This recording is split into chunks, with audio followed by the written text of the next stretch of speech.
It's gonna have to come down to get the screen out and the backing and the supports and all that stuff. The top outlet box that we talked about before, I just joined the wires. I'm not gonna put an outlet up there. I don't wanna see it above the screen. We're just gonna cover it up, build it in. It's in a proper electrical box. Wires are connected properly. We're gonna cap it. It's all legit. The bottom one here, got a black outlet for it, and there's a lot of cool stuff on Etsy. People are making Galaxy's Edge inspired outlet covers. That's gonna be the move on that one.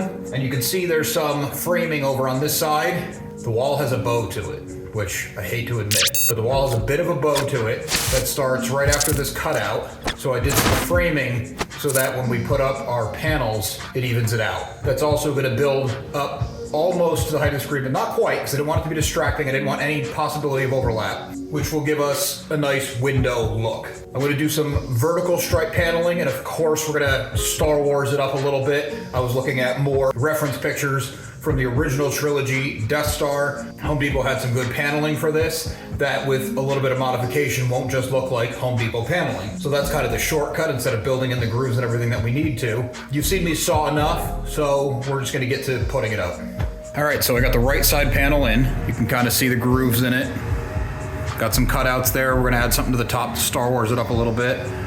What I thought was pretty cool is the screen actually has like a reverse bevel on it, so I can tuck the board behind it, but the screen still sits flat against the strip. So for this bottom opening, we got this. It'll be painted up, obviously. It's not gonna go in there looking like pine. And for this other cutout, my wife was awesome enough to get me some of these for Christmas. Once it's all ready and painted and good to go, slides right in. Got a bit of a control panel going on. I cut out the paneling, put a backer on it so it sits nice and recessed in there. Pretty much flush. I think it's gonna look pretty cool. I have more of these, but I wanted to spread them out throughout the room, and I'll, add more as time goes. I didn't want to overdo the front. I don't want any real distractions while you're watching the movie. It's also going to be lifted so it's not right on the cement floor, because the rolled rubber floor I have coming in is 3/4 of an inch thick, so that'll take care of the gap at the top.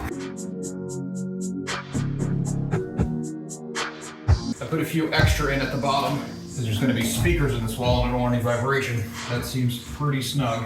I'm sliding the screen back up the center, make sure my overhang is good, and it's good. Well, I had the camera set up and everything, and I forgot to hit record, but panel's up, so awesome. That side was a lot easier. I didn't do the fancy cutouts. There's nothing going to be recessed in that one. Like I said, I don't want the front to be overly complicated or really draw your attention. It's going to be painted with next to no sheen, just enough that if my dogs come in here and scuff it up, I can wipe it down. I don't want it to be a flat finish, but I also don't want a reflection, because if you're shooting light at a screen to watch a picture, you don't want anything around it reflected. So there it is lined up. Nice panels go right behind the screen.